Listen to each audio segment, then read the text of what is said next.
La vallée de l'Elganiel est un bon exemple de paysage quérassin, dissymétrique.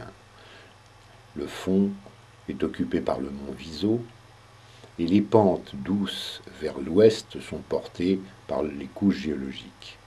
Le pic du Rochon, comme le mont Viso, est constitué de roches volcaniques basiques qui se repèrent bien dans le paysage.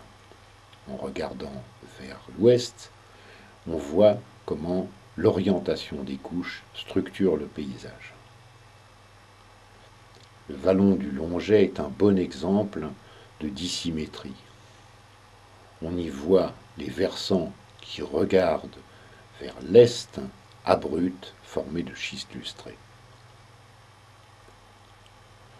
Dans la vallée de l'Aigle Blanche, au-dessus de Moline, le paysage est dominé par une grande barre calcaire, le sommet de Combarnaude, où se mélangent des brèches et des calcaires, reposant sur l'ensemble des schistes lustrés plus banaux et moins riches en calcaire, que l'on voit ici au sommet du pic des Marcellettes.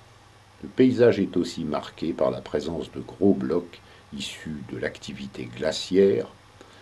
Ces blocs importants occupent les pentes douces du paysage.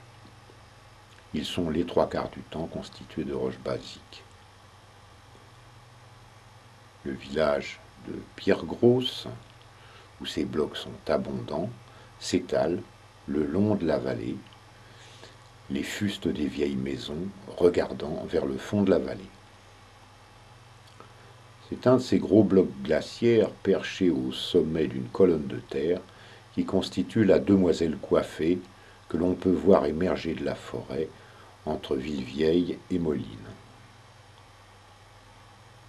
Château-Queyras nous fait pénétrer dans le Queyras calcaire.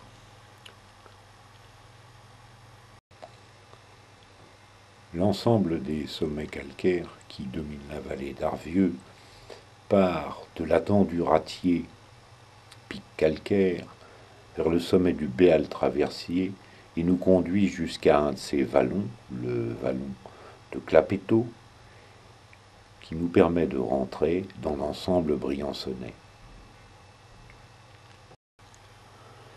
Le col de l'Izoard s'est ouvert dans une grande cicatrice constituée par un ensemble de roches salines, gypse et anhydrite, formant ces reliefs blanchâtres, et qui peuvent aussi contenir des roches vacuolaires, mélange de calcaire et de dolomie, que l'on appelle des carnieules, et qui constituent l'ensemble des clochetons du paysage de la case déserte, dominé par des éboulis gris, des calcaires et dolomies, de l'ensemble important du massif de Rochebrune.